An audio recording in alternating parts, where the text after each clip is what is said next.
Transcriptional unit देखने के बाद अब हम ये देखेंगे कि प्रोकैरियोट्स में ट्रांसक्रिप्शन कैसे होता है। तो सबसे पहले तो प्रोकैरियोट्स ऑर्गेनिज्म ऐसे ऑर्गेनिज्म होते हैं जिनमें न्यूक्लियस एब्सेंट होता है, इनमें न्यूक्लियस नहीं पाया जाता। इसका एग्जाम्पल है बैक्टीरिया। तो अब हमें ये देखना है कि बैक्टीरिया में ट्रांसक्रिप्शन का प्रोसेस कैसे होता है। तो सबसे पहले तो बैक्टीरिया में 3 तरीके के आरएनए प्रेजेंट होते हैं, एमआरएनए, टीआरएनए और आरआरएनए। एमआरएनए का फुल फॉर्म एम जो है वो स्टैंड करता है मैसेंजर आरएनए के लिए, मैसेंजर आरएनए। ये ऐसा आरएनए होता है जो कि टेम्पलेट प्रोवाइड करवाता है, टेम्पलेट प्रोवाइड करवाएगा किसके लिए, इससे ये जो मैसेंजर आरएनए होता है इसके पास डीएनए की इंफॉर्मेशन होती है। मतलब डीएनए से एमआरएनए बन रहा है तो इस एमआरएनए के पास किसकी इंफॉर्मेशन होगी, डीएनए की इंफॉर्मेशन होगी। और इसी एमआरएनए को रीड करके जब राइबोसोम इसी एमआरएनए को रीड करेंगे तो रीड करके वो प्रोटीन का सिंथेसिस करवाएंगे। और एक चीज और ध्यान रखिए कि एमआरएनए जो होता है वो सिंगल स्ट्रैंडेड आरएनए होता है, एमआरएनए डबल स्ट्रैंडेड नहीं होगा, एमआरएनए सिंगल स्ट्रैंडेड आरएनए होता है। नेक्स्ट आता है tRNA. T stands for transfer, transfer RNA.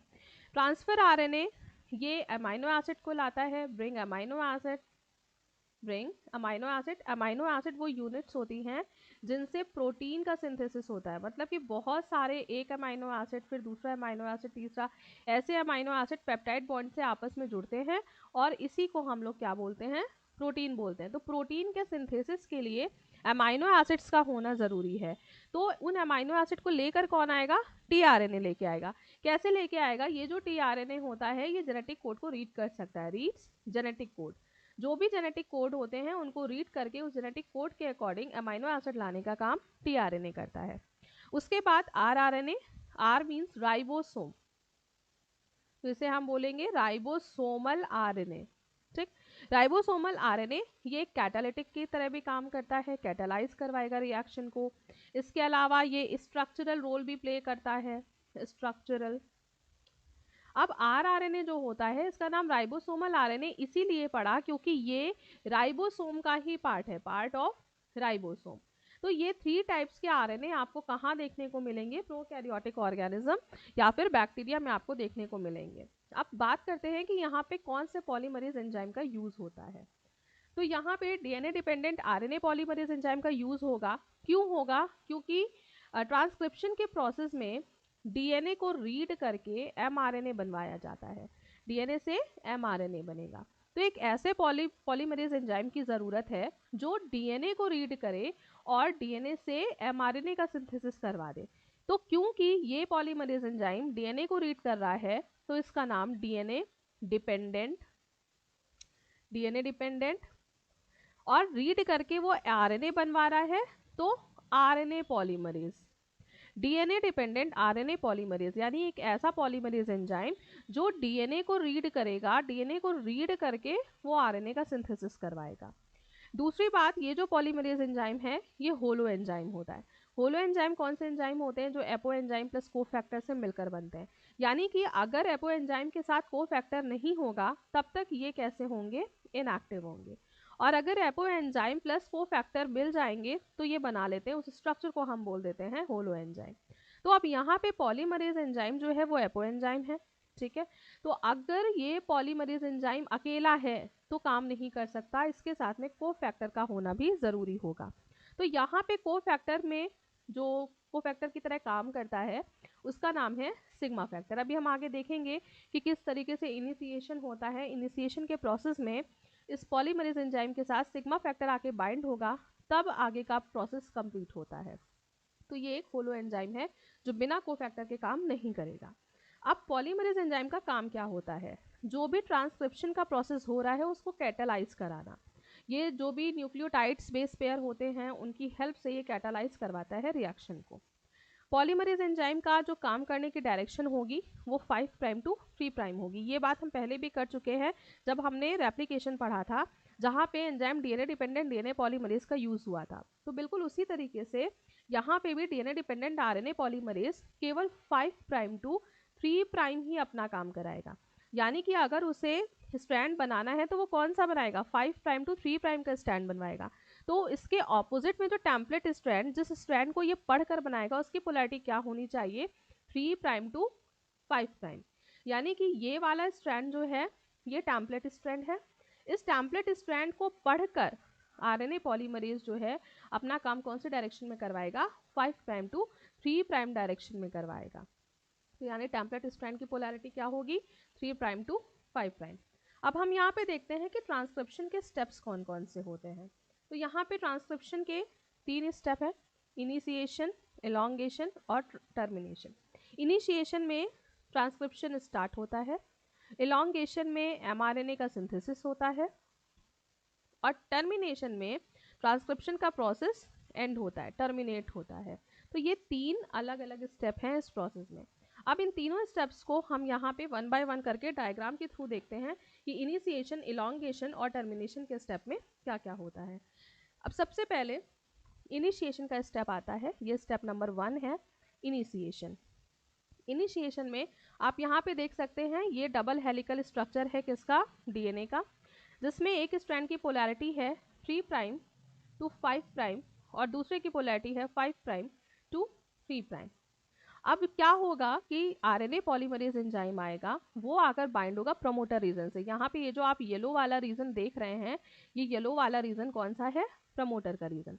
तो आरएनए पॉलीमरेज सबसे पहले जाके किससे बाइंड होता है, प्रमोटर से बाइंड होता है। लेकिन अभी मैंने आपको बताया आरएनए पॉलीमरेज एक हॉलो एंजाइम है, वो अकेले काम नहीं कर सकता, तो उसके लिए उसको कोफैक्टर की ज़रूरत पड़ेगी। और कोफैक्टर की तरह यहाँ पे काम करता है कौन, sigma factor. Sigma factor cofactor की तरह काम करेगा। तो ये सिग्मा फैक्टर जाकर बाइंड हो जाएगा किससे, आरएनए पॉलीमरेज से। आरएनए पॉलीमरेज और सिग्मा फैक्टर ये दोनों आपस में बाइंड हो जाएंगे और ये जब आपस में बाइंड होंगे उसके बाद जाकर ये प्रमोटर रीजन से जुड़ते हैं। तो पहले क्या होता है, पहले कोफैक्टर प्लस आरएनए पॉलीमरेज ये दोनों आपस में जुड़ेंगे, उसके बाद जब ये दोनों आपस में बाइंड होंगे उसके बाद जाके ये प्रमोटर रीजन से बाइंड होते हैं। और अभी हमने देखा था कि आरएनए पॉलीमरेज जो होता है ये रिएक्शन को कैटालाइज करवाता है। तो ये रिएक्शन को कैटालाइज कैसे करवाएगा, ये यूज करता है न्यूक्लियोसाइड ट्राइफॉस्फेट का, न्यूक्लियोसाइड ट्राइफॉस्फेट का। अब ये न्यूक्लियोसाइड ट्राइफॉस्फेट क्या होते हैं, आपको पता है कि आरएनए में जो सीक्वेंस होते हैं वो होते हैं एडेनिन, ग्वानिन, साइटोसिन और यूरेसिल। आरएनए में थाइमिन नहीं प्रेजेंट होता। तो अब यहाँ पे जो भी न्यूक्लियोसाइड ट्राइफॉस्फेट पड़े होंगे उनके आगे 3 फॉस्फेट लगे होंगे, ट्राई मतलब 3 और फॉस्फेट 3 फॉस्फेट यहाँ पे ऐसे लगे होंगे। तो अब ये जो न्यूक्लियोसाइड ट्राइफॉस्फेट है ये ड्यूअल फंक्शन कर रहा है। एक तो ये काम कर रहा है कि इसी को तोड़कर इससे क्या बना ली जाएगी, एनर्जी बना ली जाएगी। दूसरा काम ये कर रहा है कि यही सबस्ट्रेट की तरह भी यूज हो जाएंगे, सबस्ट्रेट की तरह। तो यहाँ पे लास्ट के ये जो 2 फॉस्फेट हैं ये टूट जाते हैं। जैसे कि अगर मान लीजिए कि एडिनोसिन ट्राइफॉस्फेट है सबसे ऊपर वाला, तो इसमें लास्ट के 2 फॉस्फेट टूट के कितना बचा, सिर्फ एक ही फॉस्फेट बचा। तो इसको हम बोलेंगे एडिनोसिन मोनोफॉस्फेट, एडिनोसिन मोनोफॉस्फेट, क्योंकि यहाँ पे अगर लास्ट के 2 फॉस्फेट टूट गए तो यहाँ पे सिर्फ 2 फॉस्फेट बचे, तो हम इसे बोलेंगे सॉरी 1 फॉस्फेट बचा, तो हम इसे क्या बोलेंगे, एडिनोसिन मोनोफॉस्फेट। अब जब ये फॉस्फेट लास्ट वाले दोनों ब्रेक हो रहे हैं तो इससे क्या निकल रही है, इससे निकल रही है एनर्जी। तो इस एनर्जी का यूज कर लिया जाएगा इस प्रोसेस में। और दूसरा ये जो बाकी बचा हुआ है एडिनोसिन मोनोफॉस्फेट, इसको यूज कर लिया जाएगा सबस्ट्रेट। यानी कि आरएनए बनेगा तो आरएनए में कहीं पर तो एडेनिन जुड़ेगा, तो उस जगह पे सबस्ट्रेट की तरह इसी एडेनिन को जोड़ दिया जाएगा। अब ये जो आरएनए पॉलीमरेज है न्यूक्लियोसाइड ट्राइफॉस्फेट का यूज करके रिएक्शन को कैटालाइज करा रहा है। तो ये पूरी रिएक्शन, ये जो पूरा प्रोसेस है ये इनिशिएशन का प्रोसेस है। अब नेक्स्ट स्टेप हम लोग देखते हैं, second step is elongation. Elongation में एमआरएनए का सिंथेसिस होता रहता है, डीएनए के आगे के जो बेस पेयर होते हैं वो ओपन होते रहते हैं, हाइड्रोजन बॉन्ड उनका टूटता है वो ओपन होते रहते हैं और वहाँ से एमआरएनए बनता रहता है। तो इस प्रोसेस को बोलते हैं एलोंगेशन। और इस एलोंगेशन के प्रोसेस को कैटालाइज कौन करवा रहा है, अगेन इस एलोंगेशन के प्रोसेस को कैटालाइज करवा रहा है आरएनए पॉलीमरेज। आरएनए पॉलीमरेज ही एमआरएनए बनाने के लिए रिस्पॉन्सिबल है, वो ही न्यूक्लियोसाइड ट्राइफॉस्फेट का यूज करके एलोंगेशन का प्रोसेस करा रहा है। ये जो एमआरएनए लगातार बनता जा रहा है इसी को हम बोलते हैं elongation. Next and last step आता है टर्मिनेशन। टर्मिनेशन थर्ड स्टेप होता है जहां पर आकर ट्रांसक्रिप्शन का प्रोसेस खत्म होगा, उसे बोलते हैं टर्मिनेशन। अब टर्मिनेशन में क्या होता है कि अभी लास्ट में यहाँ पे टर्मिनेटर, जब मैंने आपको ट्रांसक्रिप्शनल यूनिट बताई थी तो इसमें मैंने बताया था कि स्टार्टिंग में एक जगह पे क्या लगा होता है, ऑपरेटर लगा होता है जहाँ से ट्रांसक्रिप्शन शुरू होगा, और एक जगह कहीं पे लास्ट में, मतलब पूरे सीक्वेंस में कहीं पे भी लास्ट में टर्मिनेटर लगा होगा, टर्मिनेटर, जहां पर जाके ट्रांसक्रिप्शन का प्रोसेस खत्म होगा। तो जैसे टर्मिनेटर रीजन पे पहुंचते हैं, आरएनए पॉलीमरेज को लेने एक और फैक्टर आता है जिसका नाम होता है रो फैक्टर। ये रो फैक्टर आके आरएनए पॉलीमरेज से बाइंड होता है, और जब ये दोनों आपस में बाइंड होंगे तो ये इसको लेकर चला जाता है। जैसे ही आरएनए पॉलीमरेज उस जगह से हटेगा, यहाँ पर एमआरएनए का सिंथेसिस भी रुक जाएगा। तो आरएनए पॉलीमरेज को जब रो फैक्टर लेकर गया तो यहाँ पर ये जो आप स्ट्रक्चर देख रहे हैं, यहाँ पे जो एमआरएनए की सिंथेसिस हो रही थी वो खत्म हो गया और एमआरएनए अलग हो गया। तो इस तरीके से डीएनए से एमआरएनए का सिंथेसिस होता है। ये जो पूरा प्रोसेस था ये प्रोकैरियोट्स में था कि प्रोकैरियोट्स में किस तरीके से एमआरएनए का सिंथेसिस होता है। अब इसके बाद हम लोग नेक्स्ट वीडियो में देखेंगे कि यूकैरियोट्स में किस तरीके से एमआरएनए का सिंथेसिस होता है। Thank you.